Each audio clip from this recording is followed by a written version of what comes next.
Mark Carney and the oddities that have happened in the last week since he has become prime minister. I'm going to go through the examples that I see that's going on, and I'm trying to be open-minded with this as well. Welcome back to Canada Wide. Don't forget to like and subscribe if you like this content.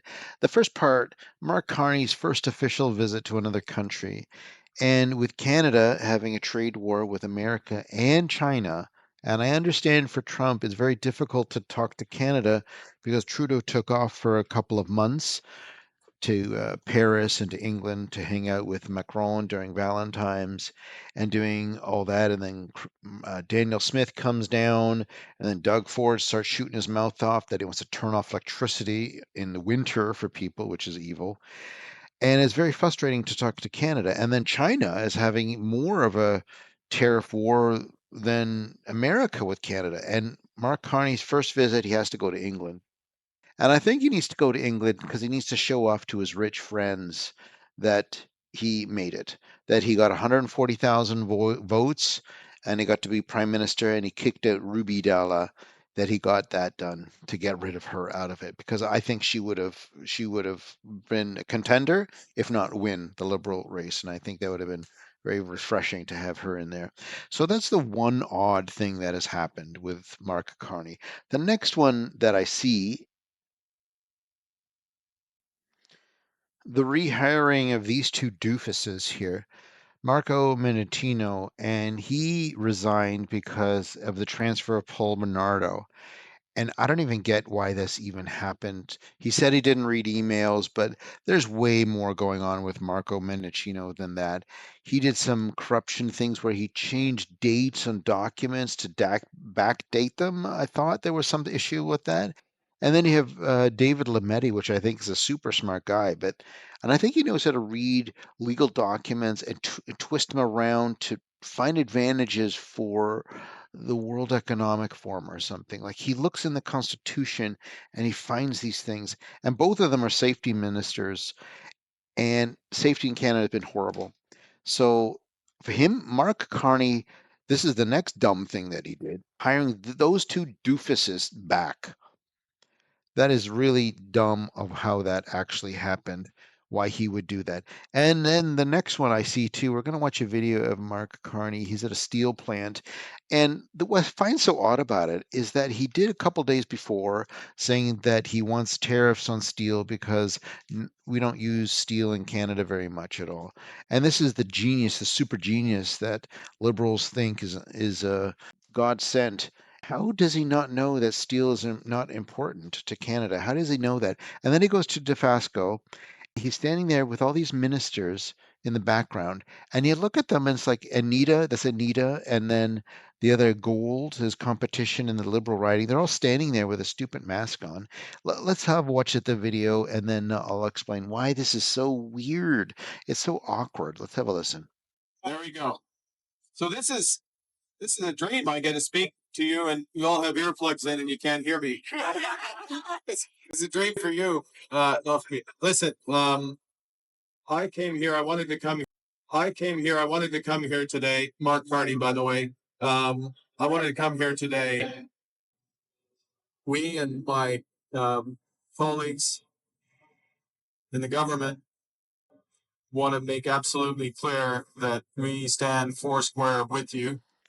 I find this to be very awkward, the whole thing. And then he goes off saying, "Oh, by the way, I'm Mark Carney." Like, there's not much of a grand entrance. Like, when he announced his leadership contention in Edmonton and he came with a Rolls-Royce stretch limo, that's showmanship. It's billionaire showmanship, but that's showmanship. This DeFasco interview, or whatever this was so awkward and lame, and making the weird joke that I'm talking to you and there's earplugs. Then he makes a comment about you should be so glad you're here or something. I didn't get the whole gist of it. And then all the liberals are standing behind him, and it's awkward. It's like there's nobody working there. It's almost like the factory is closed down, and they just got a positive op-ed. They had some time to come into it to do a press release, and they're there. So, and all the reporters, it just seems like there's 5, 6 liberals standing beside him, which you can see their faces, and all these liberal paid media. And I was going to make a video about this too, that why Mark Carney would make Canada more become a state of America than Pierre, because I do see that a lot, and I can give my reasons for that as well. I can make a separate video on that. It just seems that everything that he's doing is so awkward, and him not seeing Trump is the perfect thing for him to do for his brand, because the last thing he needs to make Trump is the bad guy. End of conversation. Don't see him. And I understand. I think they're going to make an election call in a week, but I think I can see why, because they don't want Trump and Carney to talk before that, because if they do, Trump will, it's a, like a, he's going to shoot his mouth off and say something that's going to bring down Carney or something. I think that's going to happen. And then Trump is going to say something like, well, why didn't you fix the border then in the last 4 months? Like those questions will come up, or like, why don't you do this? And it's going to make Mark Carney look bad. So I can understand why the liberal brand, or the liberal brand doesn't want Mark Carney to see Trump and make him the bad guy. Because isn't the carbon tax going up April 1st? No one's talking about that 25% increase like that. And this is the last stand of the CBC. Like I hope everyone understands that if Pierre comes in, the CBC will not get corporate welfare.